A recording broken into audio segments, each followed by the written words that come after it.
আমি এখন অবস্থান করছি ত্রিপুরার পর্যটন নগর উদয়পুরের বাস স্টেশনে।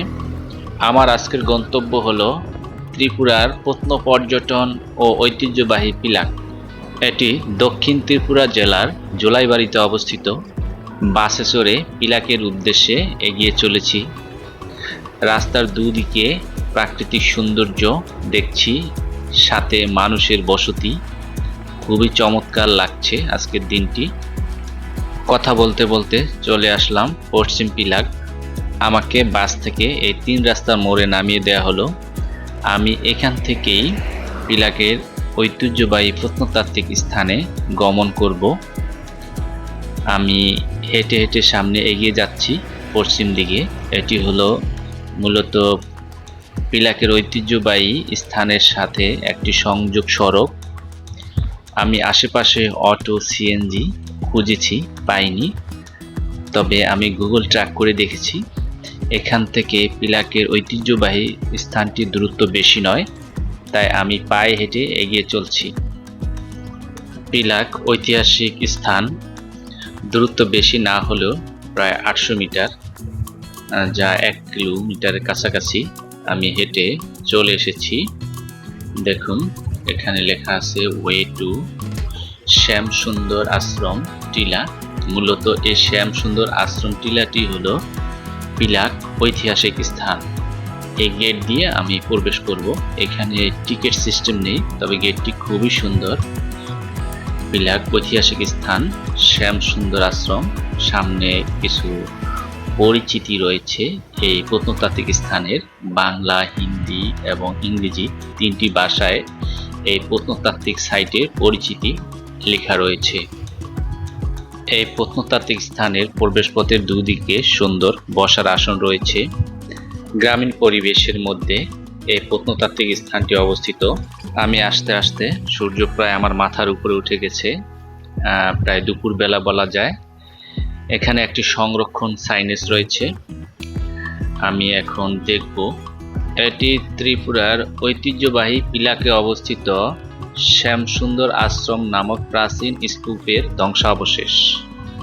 এই প্রাচীন কীর্তিটি আনুমানিক 9ম থেকে 10ম শতাব্দীতে নির্মিত বলে জানা যায়, যা প্রায় 1000 বছর আগে বলা যায়। এখানে যে স্তূপটি আমরা দেখতে পাচ্ছি, এটি হলো পঞ্চরথের ক্রমানুসারে ক্রুশ আকৃতির। এরকম ক্রুশ আকৃতির স্তূপ বা মন্দিরের ধ্বংসাবশেষ বাংলাদেশের কুমিল্লা জেলার লালমাই ময়নামতিতে অবস্থিত রূপবানমুড়া নামক প্রত্নতাত্ত্বিক সাইটে দেখা যায়। অর্থাৎ বাংলাদেশের লালমাই ময়নামতির প্রত্নতাত্ত্বিক সাইট রূপবানমুড়ার যে মন্দিরটি আমরা দেখতে পাচ্ছি ক্রুশ আকৃতির, ওই মন্দিরটির সাথে পিলাকের শ্যামসুন্দর আশ্রম নামক প্রাচীন স্তূপের কিছুটা মিল খুঁজে পাওয়া যায়। এখানে এসে জানতে পারলাম ভারতীয় প্রত্নতত্ত্ব জরিপ বিভাগ খনন করে এটি উন্মোচন করেছে। এখানে কিছু দণ্ডায়মান মূর্তি, পাথরের মূর্তি দেখা যায় এবং ধ্বংসাবশেষের নিম্নাংশে কিছু ফলকের কারুকার্য, যেখানে দেবদেবীর ছবি, মানুষের মূর্তি, নৃত্যের দৃশ্য, পশু পাখি, কৃত্রিম যোদ্ধা, বুদ্ধের উপবিষ্ট মূর্তি, উড়ন্ত গন্ধর্ব, সঙ্গীতজ্ঞ ইত্যাদির চিত্র ফুটিয়ে তোলা হয়েছে। পুরাকীর্তিটি উন্মোচনের পরে 2টি মূর্তি এখানে দণ্ডায়মান করে রাখা হয়েছে, পাথরের তৈরি মূর্তি। গ্রামীণ পরিবেশের মধ্যে অবস্থিত সেই 1000 বছরের ঐতিহ্য। চারিদিকে পাখির ডাক, কোলাহল। আমি পুরাকীর্তিটির উপরে উঠে একটু দেখে নিলাম এবং ভিডিও ধারণ করলাম আপনাদের জন্য। দেখুন কত সুন্দর করে সংরক্ষণ করা হয়েছে, যেন পর্যটকরা এসে সেই প্রাচীন 1000 বছরের ঐতিহ্য দেখতে পারে এবং উপভোগ করতে পারে। দুঃখিত, তবে পুরাকীর্তির উপরে উঠা আসলে উচিত নয়। আমি যদিও উঠেছি, এটা ঠিক হয়নি, তা আপনাদের দেখানোর জন্য আমি অনুমতি নিয়ে উঠেছি। দেখুন ভিতরটা কত সুন্দর। আমি দ্রুত নেমে গেলাম এই পুরাকীর্তির উপর থেকে। আমি এখন ডান দিকে যাব। ডান দিকে আরেকটি শেড দেওয়া একটি মূর্তি রয়েছে, আমি ওখানে আপনাদেরকে দেখাবো এবং আমি দেখব। এখানে একজন নারী অ্যাটেন্ডেন্ট রয়েছে, যিনি মূলত এই সাইটটি দেখাশোনা করেন। দেখুন, এক বিশাল মূর্তি এখানে টিনের শেড দিয়ে রাখা হয়েছে এবং পুরাতন ইট দিয়ে বেদি তৈরি করা হয়েছে। দেখুন, যদি এটি ক্ষয় হয়ে গেছে। আমি হেঁটে হেঁটে মূর্তিটির চারদিক ঘুরে দেখে নিলাম আর আপনাদেরকেও দেখাচ্ছি। দেখুন কত সুন্দরভাবে সাজিয়ে রেখেছে এই স্থানটিকে, যেন পর্যটকরা এসে দেখতে পারে। আর আমার দেখা শেষ, আমি আর বেশিক্ষণ অবস্থান করব না। আমি আমার এখানে একটু কমেন্ট লিখলাম, বললো অ্যাটেন্ডেন্ট যে আপনি এখানে এসেছেন, একটু মন্তব্য লিখে যান।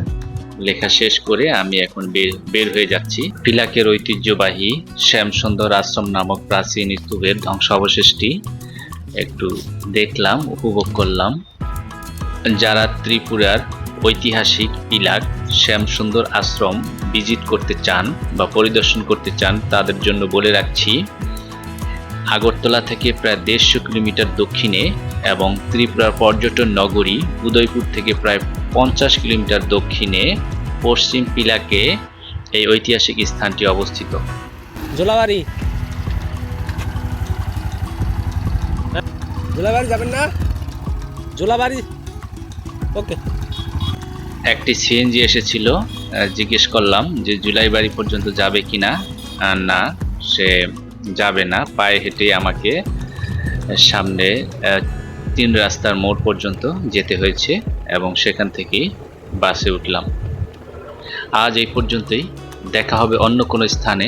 সে পর্যন্ত লাইক, কমেন্ট, শেয়ার এবং সাবস্ক্রাইব করে সঙ্গে থাকুন। সকলকে ধন্যবাদ।